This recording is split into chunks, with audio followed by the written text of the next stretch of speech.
Hello students, स्वागत है आपका संकल्प ट्यूटोरियल के ऑनलाइन लर्निंग प्लेटफॉर्म पे। हम लोग मोल कॉन्सेप्ट पढ़ रहे थे और उसमें हम लोग कंसंट्रेशन टर्म देख रहे थे।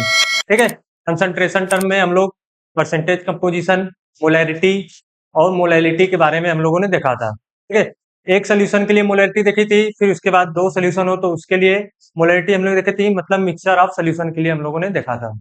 ठीक है, उसी क्रम में आगे बढ़ते हुए हम लोग कंसंट्रेशन टर्म में आज एक नए कंसंट्रेशन टर्म में चलेंगे जिसका नाम है मोलैलिटी। सॉरी, मोलैलिटी तो हमारा हो गया था। ठीक है, मोलैलिटी हमारा हो गया था। नेक्स्ट कंसंट्रेशन टर्म है मोल फ्रैक्शन,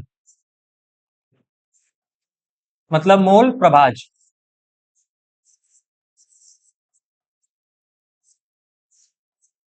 ठीक है, अगला हमारा कंसंट्रेशन टर्म है मोल फ्रैक्शन, मोल प्रभाज। मोल प्रभाज के बारे में हम लोग देखेंगे। ठीक, अगर इससे पहले आप लोग मोल्स के बारे में नहीं जानते हैं तो पहले के लेक्चर देख लीजिए, क्योंकि सारा मोल्स का ही खेल है। ठीक है, कोई भी कंसंट्रेशन टर्म है उसमें मोल ही आएगा, तो हर जगह मोल का यूज है, तो मोल आप लोगों को आना चाहिए। अगर अभी तक मोल नहीं पता आप लोगों को तो पिछले का लेक्चर सारा देख लीजिए। ठीक है, फिर मोल फ्रैक्शन ये होता क्या है सर? मोल फ्रैक्शन क्या होता है? मोल फ्रैक्शन रेशियो है, अनुपात होता है। ठीक है, जैसे मोल फ्रैक्शन दो सोल्यूशन के लिए निकाला जाता है। मान लिए हमारा कोई सोल्यूशन है ए और दूसरा सोल्यूशन है बी। ठीक है, अगर कोई ए कंटेनर में कोई सोल्यूशन है, ए कंटेनर का सोल्यूशन है और बी कंटेनर का सोल्यूशन है। ठीक है, ये हमारा ए है और ये हमारा बी है। ठीक, अगर ए का मोल फ्रैक्शन निकालना है हमको, ए का मोल फ्रैक्शन, ए का मोल प्रभाज निकालना है। अगर ये ए कंटेनर है तो इसमें मैं कह दूं कि Na मोल होंगे। जाहिर सी बात है, कुछ न कुछ विलयन है, सोल्यूशन है, तो विलय के पार्टिकल होंगे, विलायक के पार्टिकल होंगे, तो उसमें मैं कह सकता हूं कि मोल भी होगा, क्योंकि पार्टिकल हमारे हैं तो मोल तो होगा ही। तो मैं पहले सोल्यूशन का मोल मान लिया Na है और दूसरे सोल्यूशन का मोल मान लिया हमारा क्या है, Nb है। ठीक है, अगर हमको पहले सोल्यूशन का मोल फ्रैक्शन, मोल प्रभाज निकालना है तो क्या करेंगे सर? पहले का मोल प्रभाज निकालना है पहले सोल्यूशन का, तो हम लोग क्या करेंगे? जो ए का मोल है, ध्यान सुनिएगा, जिसका भी मोल फ्रैक्शन पूछा है, जिस सोल्यूशन का मोल फ्रैक्शन पूछा है, उसके मोल अपान, मतलब डिवाइड करेंगे किससे? टोटल मोल से। एक ये सोल्यूशन का मोल है, दूसरा ये सोल्यूशन का मोल है, मतलब Na प्लस Nb से। जिस भी सोल्यूशन का मोल फ्रैक्शन, मोल प्रभाज पूछा है, उस सोल्यूशन के मोल डिवाइड बाई टोटल मोल, जो हमारा दोनों सोल्यूशन है उन दोनों का मोल से हम लोग डिवाइड करते हैं। ठीक, जैसे हमें बी सोल्यूशन है हमारा, ठीक है, बी कंटेनर का सोल्यूशन है, इसके मोल आज निकालने हैं, मोल फ्रैक्शन इसके निकालने हैं, तो क्या करेंगे? बी के मोल divide by total mole. Total mole क्या होगा? Na प्लस Nb, क्योंकि दोनों को हम लोग मिलाएंगे। ठीक है, तो टोटल मोल कितने हो जाएंगे? Na plus Nb। ठीक, तो ऐसे निकलता है हमारा मोल फ्रैक्शन। अब मैं शुरू से बात करूं तो ध्यान दीजिएगा, मोल फ्रैक्शन को हम लोग काई से डिनोट करते हैं। जी हाँ, मोल फ्रैक्शन, मोल प्रभाज को हम लोग काई से डिनोट करते हैं। एक्स होता है, एक्स की एक पूंछ खींच जाती है। ठीक है, इसको हम लोग काई बोलते हैं और बहुत लोग इसको जाई भी बोलते हैं। ठीक, तो मोल फ्रैक्शन, मोल प्रभाज को हम लोग काई से डिनोट करते हैं। ठीक है, और मैंने पहले ही बताया, अगर हमारा कोई ए सोल्यूशन है और बी सोल्यूशन है, क्या है? ए सोल्यूशन है और बी सोल्यूशन है। अगर ए के Na मोल है, ए के Na मोल है और बी के Nb मोल है। ठीक है, मैं मान लिया हमारा जो एक कंटेनर है उसका सोल्यूशन के मोल कितने हैं? Na, और बी जो सोल्यूशन है, जो विलयन है, उसके कंटेनर में मोल कितने हैं? Nb। ठीक, तो इन दोनों का किसी का जिसका भी मोल फ्रैक्शन पूछा है, ए का मोल फ्रैक्शन पूछा है तो क्या करेंगे? Na अपान Na प्लस Nb। बी का मोल फ्रैक्शन पूछा है तो Nb अपान Na प्लस Nb करेंगे। ठीक, अगर मैं डिफिनीशन की बात करूं, परिभाषा की, तो मैं क्या लिख सकता हूं sir? It is the ratio of mole of one component. It is the ratio of mole of one component with total mole of all component. किसी विलयन में उपस्थित अवयव के एक मोल तथा उस विलयन में उपस्थित अवयव के सभी मोलों का अनुपात हमारा मोल प्रभाज कहलाता है, मोल फ्रैक्शन कहलाता है। ठीक है, अगर मैं मान लू हमारा काई है, क्या है, मोल फ्रैक्शन ऑफ ए है, मोल फ्रैक्शन ऑफ ए, मतलब यहाँ पे काई है, यहाँ पे ए लिख दिया गया है, तो ये तो मोल फ्रैक्शन का चिन्ह हो गया, ये ए है, मतलब मोल फ्रैक्शन किसका है, ए का। तो ए का मोल प्रभाज में मान लिया हमारा काई है, और काई भी क्या है,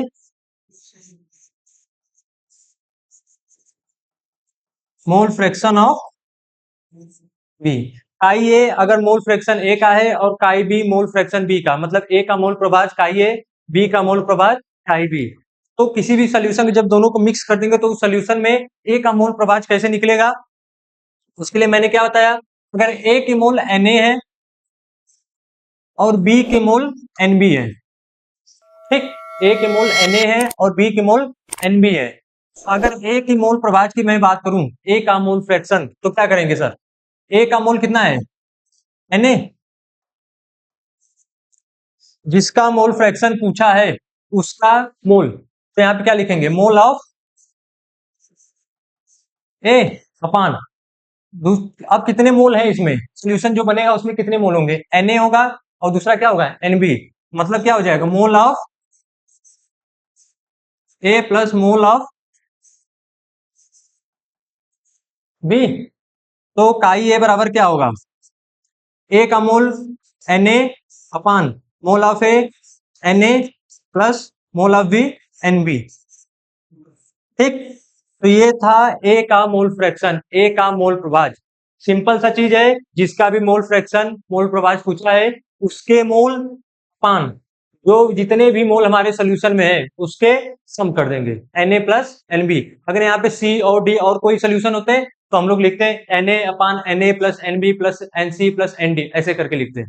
ठीक है, अगर मैं काई बी की बात करूं, बी का मोल फ्रैक्शन, तो यहाँ पे बी का मोल फ्रैक्शन क्या होगा, मोल ऑफ बी, क्योंकि बी का मोल फ्रैक्शन हमसे पूछा है, तो बी का मोल अपान मोल ऑफ ए, मतलब ए का मोल प्लस मोल ऑफ बी, मतलब बी का मोल, total mole.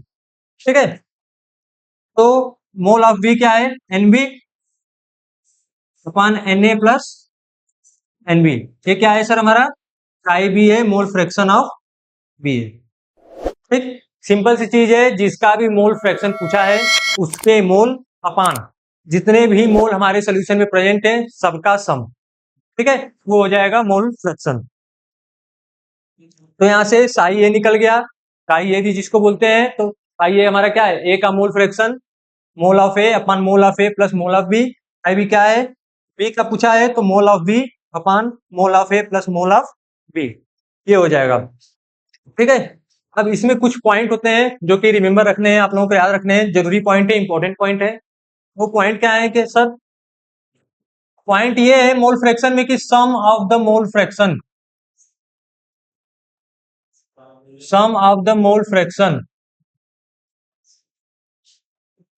In solution always equal to 1, मतलब जितने भी मोल फ्रैक्शन हमारे होते हैं किसी भी सोल्यूशन में, सभी मोल फ्रैक्शन का सम एक के बराबर होता है। वैसे मैं यहाँ पे अगर बात करूं प्रीवियस में, तो हमारे कितने मोल फ्रैक्शन है, मोल फ्रैक्शन कितने हैं, काई ए है और काई बी है, ठीक है, ए का मोल फ्रैक्शन और बी का मोल फ्रैक्शन हमारा है, तो टोटल कितने हैं, दो। तो यहाँ पे दो मोल फ्रैक्शन है, एक काई ए है और दूसरा क्या है, काई बी, अगर दोनों का सम कर दें तो हमेशा एक के बराबर होगा, 1 के बराबर होता है, हमेशा यूनिक होता है, यूनिटी होता है। ठीक है, अगर यहाँ पे mole fraction C D E F ऐसे होते हैं तो सबका mole fraction is equal to 1। ठीक है, दूसरा point, mole fraction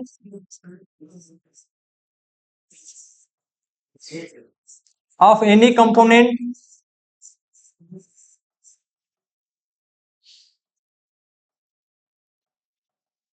always less than 1, always less than 1, मतलब किसी भी एक कंपोनेंट का, एक अवयव का मोल फ्रैक्शन हमेशा एक से कम ही आएगा। अगर मैं इसी में बात करूं chi A plus chi B equal to 1 है हमारा, ठीक है। अगर ए के मोल फ्रैक्शन की बात करूं तो यहां से क्या होगा, काई ए इक्वल टू 1 माइनस काई बी। इसका मतलब हम काई बी की वैल्यू कुछ भी रखें, ये हमेशा एक से कम ही होगा, क्योंकि एक से माइनस किए हैं।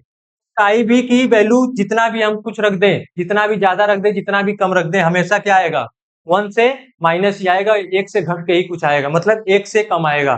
तो काई ए की वैल्यू हमेशा कितने आएगी, एक से कम। यही बताया गया है कि जो मोल फ्रैक्शन होता है किसी भी कंपोनेंट का हमेशा एक से कम होता है, ठीक है। जैसे मैं इसमें एग्जाम्पल की बात करूं, उदाहरण की बात करूं, ठीक है। Calculate the mole fraction of H2O, calculate the mole fraction of H2O in a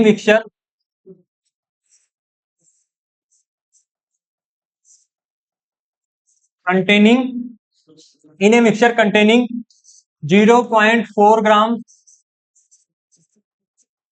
NaOH and 1.8 gram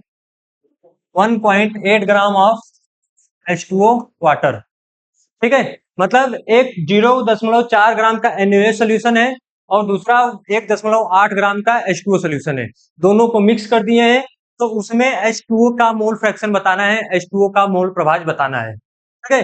तो इसको कैसे करेंगे, ध्यान सुनिएगा। मोल फ्रैक्शन किसका पूछा है, H2O का।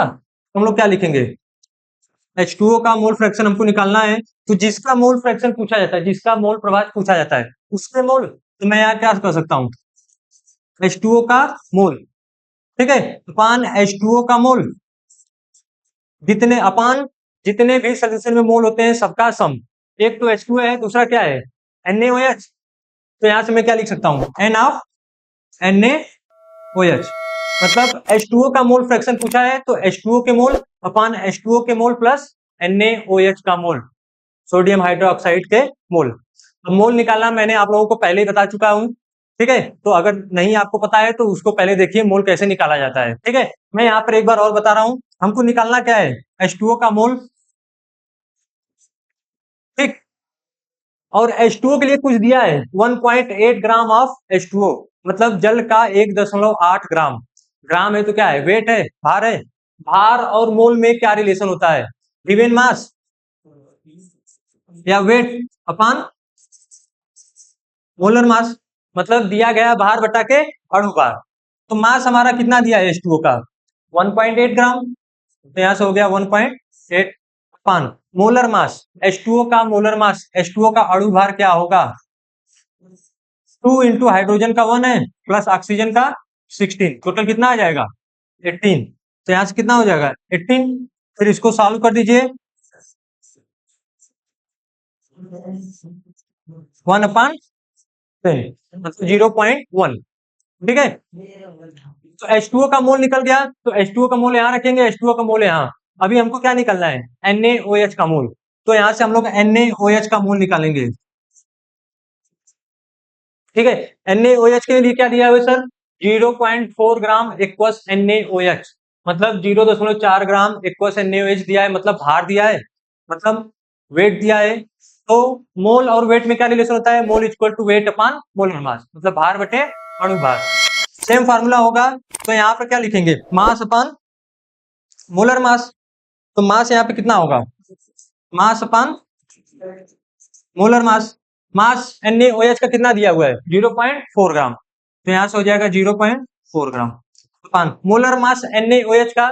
इतनी बार करा चुका हूं, आप लोग को अब तक याद होना जाना चाहिए, कितना होता है NaOH का, 40, तो 0.4 अपान 40, फिर इसको सॉल्व कर दीजिए, 1 अपान 100, 0.01, और ये आया है 0.1, ठीक है। यहाँ से H2O का मोल हमको मिल गया है और यहाँ से NaOH का मोल हमको मिल गया है। बस फार्मूला पे इसको पुट कर दीजिए, आ जाएगा आंसर। H2O का मोल कितना है सर? 0.1। फिर H2O का मोल 0.1 प्लस NaOH का मोल कितना है? 0.01। ठीक है, इसको सॉल्व करिए। 0.1 अपान 0.11, टोटल इसको सॉल्व करेंगे 10/11 आ जाएगा। ठीक है, 0.1 अपान 11 करेंगे, 0.11 आ जाएगा 10/11। ठीक है, तो यहां से हमको मिल गया H2O का मोल फ्रैक्शन, H2O का मोल प्रभाज हमको मिल चुका है। ठीक है, H2O का मोल प्रभाज हमको यहाँ से मिल चुका है। और देखिए, इसको जब भी करेंगे ये 1 से कम आएगा। तो मैंने पहले पॉइंट बताया था कि किसी भी पार्टिकुलर का मोल फ्रैक्शन, मोल प्रभाज हमेशा 1 से कम होता है। तो इसको सॉल्व करेंगे, हमेशा 1 से कम आएगा। ठीक है, अगर इसी क्वेश्चन में मैं मान लीजिए पूछ देता NaOH का मोल फ्रैक्शन कितना होगा, NaOH का मोल प्रभाज कितना होगा, तो क्या करेंगे? पूछा क्या है सर? NaOH का मोल फ्रैक्शन, जिसका पूछा है उसके मोल अपान NaOH के मोल प्लस दूसरा जो कंपोनेंट है उसके मोल।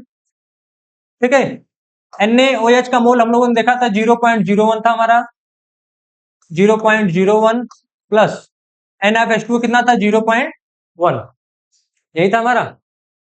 ठीक है, अब मोल फ्रैक्शन NaOH का निकल जाएगा यहां से सॉल्व करके। ठीक है, लेकिन जो स्मार्ट लोग रहते हैं वो इतना नहीं करने जाते हैं। क्या करते हैं? मैंने आप लोगों को पॉइंट बताया था कि sum of the mole fraction is equal to 1, मतलब जितने भी मोल फ्रैक्शन, मोल प्रभाज होते हैं, सबका सम, सबका योग 1 के बराबर होता है। अगर मैं H2O का मोल फ्रैक्शन, यहाँ पे देखिए क्वेश्चन में क्या है, H2O है और NaOH है। H2O का मोल फ्रैक्शन हम लोगों ने निकाल लिया है, तो हम लोग क्या करेंगे सर? H2O का मोल फ्रैक्शन हमको पता है प्लस NaOH का मोल फ्रैक्शन, अगर दोनों क्या है 1 के इक्वल होगा, दोनों 1 के बराबर होगा। H2O का मोल फ्रैक्शन हम लोगों ने निकाल लिया है, तो मैं इसको क्या लिख सकता हूं? 1 माइनस H2O का मोल फ्रैक्शन, और H2O का मोल फ्रैक्शन कितना आया था? 10/11, 1/11। ऐसे निकाल लेंगे हम लोग NaOH का मोल फ्रैक्शन, मतलब एक में से बस माइनस कर देंगे, जो H2O का मोल फ्रैक्शन, मोल प्रभाज आया है उसमें 1 से माइनस कर देंगे, हमारा NaOH का मोल फ्रैक्शन, मोल प्रभाज आ जाएगा। ठीक है, अगर मैं ऐसे ही अगर मिक्सअप क्वेश्चन की बात करूं, जैसे परसेंटेज कंपोजिशन मैंने आप लोगों को पढ़ा चुका है, मैंने आप लोगों को परसेंटेज कंपोजिशन जो प्रतिशतता था वो पढ़ा दिया है, और ये मोल फ्रैक्शन था। अगर मैं दोनों को कंबाइन करके क्वेश्चन लिखूं, जैसे एक क्वेश्चन है,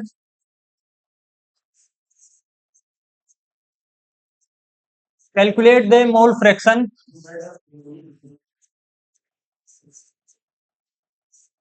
calculate the mole fraction of benzene, लिखिए। H2O का तो हो गया। Calculate the mole fraction of benzene in a solution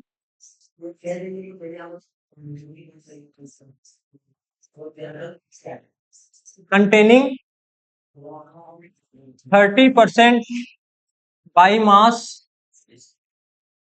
of CCl4, CCl4 मतलब कार्बन टेट्रा क्लोराइड। ठीक है, हमको बताना क्या है सर? बेंजीन का मोल प्रभाज बताना है, बेंजीन का मोल फ्रैक्शन बताना है।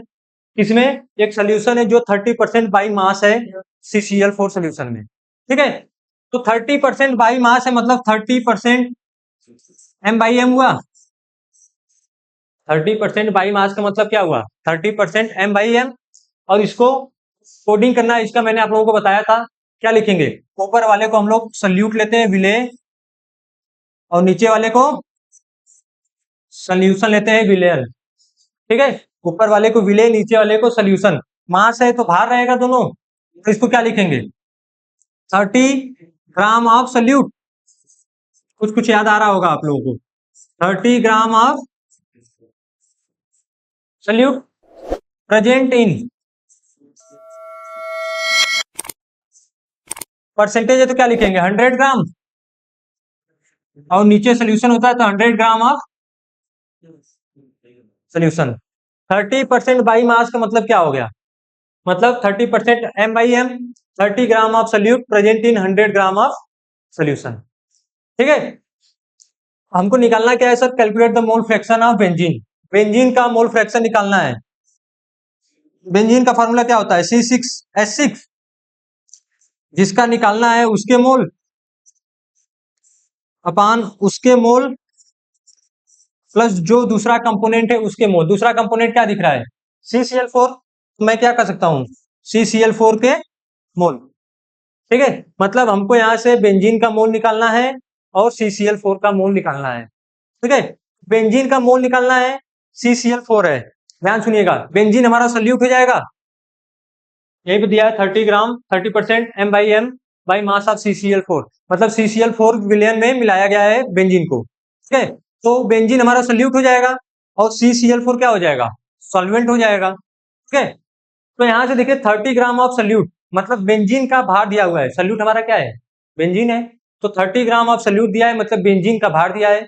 अगर बेंजीन का अणु भार निकाल लें, मोलर मास निकाल लें, दोनों को डिवाइड कर दें तो हमारा मोल निकल जाएगा बेंजीन का। ठीक है, वैसे सर दिया है 30 ग्राम ऑफ सल्यूट, मतलब विलेय का 30 ग्राम, और सल्यूट जो विलेय है हमारा क्या है, जो विलेय हमारा क्या है, बेंजीन है।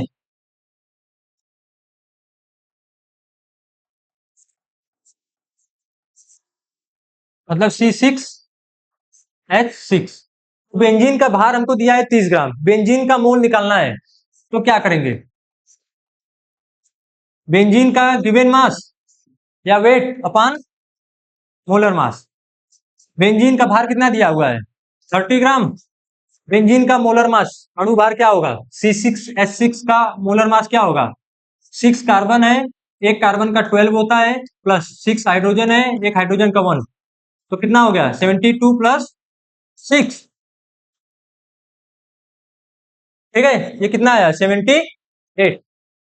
ठीक, तो मास दिया हुआ है 30 ग्राम और मोलर मास आ गया 78, दोनों को डिवाइड करिए कितना आएगा 0.38। ठीक है, तो हमको अभी बेंजीन का मोल हमको मिल गया है। अब हमको निकालना क्या है सर, बेंजीन का मोल तो हमको मिल गया, अब CCl4 का मोल निकालना है। ठीक है, और दिया क्या है 30 gram of solute present in 100 gram of solution. ठीक है, बेंजीन और CCl4 को मिलाए हैं तब जाकर हमारा सोल्यूशन बना है।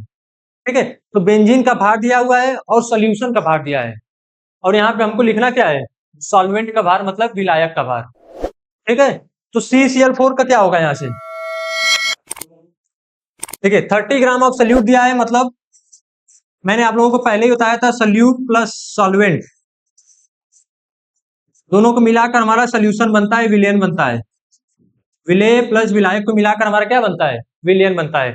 सल्यूट का भार दिया हुआ है कितना 30 ग्राम, सॉल्वेंट का भार हमको निकालना है, मैं मान लिया हमारा x है। ठीक है, और सोल्यूशन का भार कितना दिया हुआ है 100 ग्राम। ठीक है, तो यहां से x निकल जाएगा 100 माइनस 30 70, मतलब जो हमारा CCl4 है वो कितना ग्राम है 70 ग्राम है। अब हमको निकालना क्या है, CCl4 का मोल निकालना है। ठीक है, तो NCCl4 मोल बराबर क्या होगा, वेट अपान मोलर मास, वेट अपान मोलर मास। वेट हम लोगों ने निकाल लिया 70 है सर, मोलर मास CCl4 का निकालना है। CCl4 का मोलर मास कैसे निकालेंगे, एक कार्बन का 12 हो गया, प्लस कार्बन 4 है, इंटू एक क्लोरीन, क्लोरीन कितना है 4 है, एक क्लोरीन का कितना होता है 35.5, टोटल करिए कितना आएगा 12 प्लस 142। ठीक है, टोटल आ जाएगा 154। ठीक, CCl4 का मोलर मास कितना आ जाएगा 154। ठीक है, तो यहाँ पे क्या हो गया 70 अपान 154, गिवन मास अपान मोलर मास। किसका निकालना है सर, CCl4 का मोल निकाल रहे हैं हम लोग। ठीक है, CCl4 का वेट अपान CCl4 का मोलर मास, तो 70 अपान 154 करेंगे तो ये आ जाएगा आपका 0.45। ठीक, CCl4 का मोल हमको यहां से मिल चुका है, ध्यान से देखिएगा CCl4 का मोल हमको मिल गया सर, और इसके पहले हम लोगों ने देखा हमको बेंजीन का भी मोल मिल चुका है, कितना आया 0.78। ठीक है, हमको निकालना क्या था सर, बेंजीन का मोल फ्रैक्शन निकालना था, मतलब बेंजीन का मोल अपान बेंजीन का मोल प्लस CCl4 का मोल। ठीक है, तो बेंजीन का मोल हम लोगों ने निकाला था 0.38 आया था। ठीक, और बेंजीन का मोल यहां से हो गया 0.38 प्लस CCl4 का मोल हम लोगों ने निकाला कितना है 0.45। ठीक, इसको ऐड करिए कितना आएगा 0.38 अपान 0.83। ठीक है, और इसको सॉल्व करेंगे तो 0.46 हमारा आएगा। ठीक, मतलब हमारा बेंजीन का मोल फ्रैक्शन मोल प्रभाज कितना आ गया 0.46। ठीक है, अगर हमसे इसी में पूछ देता CCl4 का मोल फ्रैक्शन, CCl4 का मोल प्रभाज क्या होगा, तो क्या करते 1 माइनस जो मोल फ्रैक्शन है बेंजीन का उसमें से एक घटा देते हैं, 1 माइनस 0.46 कर देते हैं, हमारा CCl4 का मोल फ्रैक्शन आ जाता। ठीक है, एक बार फिर से क्वेश्चन देख लीजिए। क्वेश्चन पूछा है मोल fraction of benzene in a solution containing 30% by mass. ठीक है, इन CCl4, मतलब बेंजीन हमारा सोल्यूशन था, उसको CCl4 में मिलाकर विलायक में मिलाकर उसको सोल्यूशन बनाया गया है। ठीक है, 30% बाई मास, इसका मतलब क्या है 30% M/M, मतलब 30 gram of solute present in 100 gram of solution. Solute आप लोगों को पता है बेंजीन है C6H6 और ये सोल्यूशन है, और सॉल्वेंट हमारा क्या है विलायक क्या है CCl4। ठीक, तो बेंजीन का मोल फ्रैक्शन हमसे पूछा है तो क्या लिखेंगे बेंजीन का मोल अपान बेंजीन का मोल प्लस CCl4 का मोल। बेंजीन का मोल निकालना है तो बेंजीन का हमको भार दिया है, बेंजीन के अणु भार मतलब बेंजीन का वेट अपन मोलर मास कर देंगे तो हमारा मोल निकल जाएगा किसका C6 का H6 का। अब निकालना है CCl4 का हमको मोल, तो CCl4 के मोल के लिए क्या करेंगे हम लोग CCl4 का वेट गिवन मास अपान मोलर मास। तो यहाँ पे देखिए 30 ग्राम ऑफ सोल्यूट दिया है present in 100 gram of solution, मतलब 30 ग्राम सोल्यूट है 100 ग्राम सोल्यूशन में, लेकिन हमको यहाँ पे क्या लिखना है CCl4 का मतलब सॉल्वेंट का वेट लिखना है। तो यहाँ पे सोल्यूट दिया है सोल्यूशन दिया है, मतलब विलेय दिया है विलेयन दिया है, विलायक का हमको नहीं पता है, तो विलायक के लिए क्या करेंगे विलेय प्लस विलायक इज इक्वल टू विलेयन, मतलब solute plus solvent is equal to solution. Solute का दिया है विलेय का सोल्यूशन का दिया है, तो वहां से हम लोग सॉल्वेंट का निकाल लेंगे वेट, और सॉल्वेंट का वेट निकलते ही उसके CCl4 मोलर मास से हम लोग डिवाइड कर देंगे, तो जो हमारा आंसर आएगा वो हो जाएगा क्या बेंजीन का मोल फ्रैक्शन। ठीक है, ये था हमारा कंसंट्रेशन टर्म मोल फ्रैक्शन। दो और बचे हैं, कौन कौन से ppm और एक दूसरा है ppb। ठीक है, केमिस्ट्री में कोई चीज सबसे आसान है तो यही है परसेंटेज। ppm का मतलब क्या होता है पार्ट्स पर मिलियन, पार्ट्स पर मिलियन, और ppb का मतलब क्या होता है पार्ट्स पर बिलियन। ठीक है, ये है पार्ट्स पर मिलियन और ये है पार्ट्स पर बिलियन। कुछ नहीं करना है, जो मैंने आप लोगों को परसेंटेज बताया था M/M, मतलब ऊपर वाले को मास ऑफ सोल्यूट नीचे वाला मास ऑफ सोल्यूशन। ठीक है, इसी में इसी तरह बस ट्रीट करिएगा इसको। क्या लिखेंगे ppm बराबर सर ppm बराबर क्या लिखेंगे M/M से करना है, मतलब mass of solute, mass of solute मतलब विलेय का भार अपान मास ऑफ सोल्यूशन,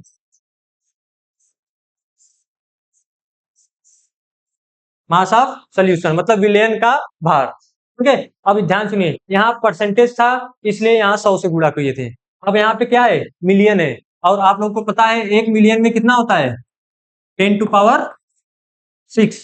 एक मिलियन में कितना होता है 10⁶, इसलिए यहाँ पे मिलियन पूछा है, बस यहाँ पे 10⁶ कर देंगे। ठीक है, सेम परसेंटेज M/M की तरह है। परसेंटेज M/M में क्या करते थे मास ऑफ सोल्यूट मतलब विलेय का भार अपान मास ऑफ सोल्यूशन मतलब विलेयन का भार इनटू परसेंटेज था इसलिए यहाँ 100 लिखते थे, अब यहाँ पे मिलियन है इसलिए 10⁶ लिखेंगे। ठीक है, इसी तरह पीपीबी होगा, पीपीबी में क्या होगा sir mass of solute, mass of solute मतलब विलेय का भार अपान मास ऑफ सोल्यूशन मतलब विलेयन का भार। अब यहाँ पे 1 बिलियन दिया है, 1 बिलियन में आप लोग को पता है कितना होता है 10⁹ होता है, तो यहाँ पे 10⁹ 9 कर देंगे। ठीक है, क्या रखेंगे 10 के घाते 9। ये हमारा लास्ट कंसंट्रेशन टर्म पार्ट्स पर बिलियन और पार्ट्स पर मिलियन। कोडिंग वैसे ही करते हैं 10⁶ gram of solution present in mass of solute, जितना हमारा पीपीएम दिया रहेगा। ठीक है, एक का मैं बताता हूं, जैसे देखिए 10 पीपीएम इक्वल्स NaOH दिया है, इसका मतलब क्या है 10⁶ मिलियन है तो 10⁶ ग्राम ऑफ सोल्यूशन। ठीक है, 10⁶ ग्राम ऑफ सोल्यूशन। यहां से देखिए 10 ppm दिया है, 10 ppm मतलब 10⁶ ग्राम ऑफ सोल्यूशन है। मास ऑफ सोल्यूट कितना लिखेंगे 10 ग्राम। मास ऑफ सोल्यूट क्या लिखेंगे 10 ग्राम। तो मैं इसको ऐसे भी लिख सकता हूं 10 ग्राम ऑफ सोल्यूट, और सिंपल वे में बताता हूं, ध्यान सुनिएगा। 10 ppm मतलब क्या हो गया 10 gram of solute present in, नीचे सोल्यूशन लेते हैं तो क्या होगा 10⁶ ग्राम ऑफ सोल्यूशन। ठीक है, मतलब ग्राम ऑफ सोल्यूट हो गया, विलेय का भार हो गया, ग्राम ऑफ सोल्यूशन हो गया, विलियन का भार हो गया। ठीक है, और बाकी सारे कुछ फार्मूले में रख देंगे, परसेंटेज m/m की तरह होता है। ठीक है, जो मास प्रतिशतता, वॉल्यूम प्रतिशतता हम लोगों ने बताया था, आयतन प्रतिशतता, percentage m/m, percentage v/v, percentage m/v, same उसी तरह ppm और ppb है। मैं इसमें एक लास्ट क्वेश्चन की बात करूं। क्वेश्चन क्या है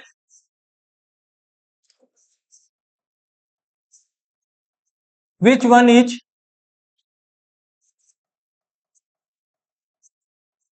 डिपेंड ऑन टेम्परेचर। ठीक है, मतलब अभी मैं दे रहा हूं ऑप्शन, इसमें से कौन सा ताप पर निर्भर करता है। पहला मैं दे दिया मोलैरिटी, मोलरता। दूसरा मैं दे दिया मोलैलिटी, मोललता। तीसरा मैंने दे दिया आप लोगों को मोल फ्रैक्शन, मोल फ्रैक्शन मतलब मोल प्रभाज। ठीक है, और फोर्थ मैं दे दिया मास परसेंटेज, मान लीजिए दे दिया मास परसेंटेज। ठीक है, तो ध्यान सुनिए, मास प्रतिशतता भार प्रतिशतता है दिया है। Which one is depend on temperature, कौन सा ताप पर निर्भर करता है। ठीक है, तो आप लोग को पता है मोलरिटी है, मोलरता, इसका फार्मूला मैं बताया था, मोलरिटी बराबर N/V होता है, मतलब विलेय का मोल अपान विलयन का आयतन। मोलरता बराबर क्या होता है सर, स्मॉल m से डिनोट करते हैं, ये होता है N upon weight of solvent, मतलब विलायक का भार किलोग्राम में। ठीक है, मोल फ्रैक्शन भी मैंने बताया, अगर मान लीजिए हमारा A का मोल फ्रैक्शन है तो क्या होगा Na अपान Na प्लस Nb, और परसेंटेज m/m मतलब मास परसेंटेज क्या है percentage m/m, mass of solute upon mass of solution. ठीक है, तो दिया है कि which one is depend on temperature, कौन सा ताप पर निर्भर करता है, कौन सा होगा आप लोगों को पता होगा कौन सा होगा। यहाँ पर मोलरिटी दिया है, मोलरता, आयतन है, नीचे क्या है वॉल्यूम। मैंने बताया था अगर एक बोतल पानी लेकर हम लोग धूप में रख दें तो उसको क्या होगा वॉल्यूम पे कुछ ना कुछ इफेक्ट पड़ेगा। ठीक है, मतलब अगर वॉल्यूम पे कुछ ना कुछ इफेक्ट पड़ेगा तो मोलरिटी पे कुछ ना कुछ इफेक्ट पड़ेगा। तो मतलब ये तो डिपेंड करेगा, क्योंकि आयतन कम या ज्यादा होगा तो मोलरिटी क्या होगी कम या ज्यादा होगा, सांद्रता मोलरिटी क्या होगी कम या ज्यादा होगी, मतलब ये तो डिपेंड करेगा। ठीक है, दूसरा क्या है मोलरिटी, मोलरिटी में क्या है N upon weight of solvent, मतलब विलेय का मोल अपान विलायक का भार। अगर आप लोगों को धूप में खड़ा कर दिया जाए तो आप लोग सुबह का अगर खड़ा करते हैं 60 किलो का है तो शाम तक क्या 30 किलो का हो जाएंगे, ऐसा नहीं होता है। तो मतलब जिसमें वेट होता है, जिसका भार होता है, उस पर टेम्परेचर का कोई इफेक्ट नहीं होता। इसलिए यहाँ पर अगर मोलरिटी में कहीं भी टेम्परेचर का इफेक्ट नहीं पड़ेगा तो मतलब मोलरिटा में टेम्परेचर, मोलरिटा जो है हमारे उस पर टेम्परेचर का कोई इफेक्ट नहीं पड़ेगा, मतलब ये तो निर्भर नहीं करेगा। ठीक, थर्ड है मोल फ्रैक्शन, मोल प्रभाज। इसमें भी है, मोल बस केवल टोटल मोल है तो जाहिर सी बात है वेट रहेगा, और वेट वाली चीजों पर हमारा टेम्परेचर का इफेक्ट नहीं पड़ता, तो इसमें भी नहीं पड़ेगा। परसेंटेज M/M है, मतलब percentage mass of solute upon mass of solution है, इसमें भी मास है, तो जाहिर सी बात है इस पे भी टेम्परेचर का इफेक्ट नहीं पड़ेगा।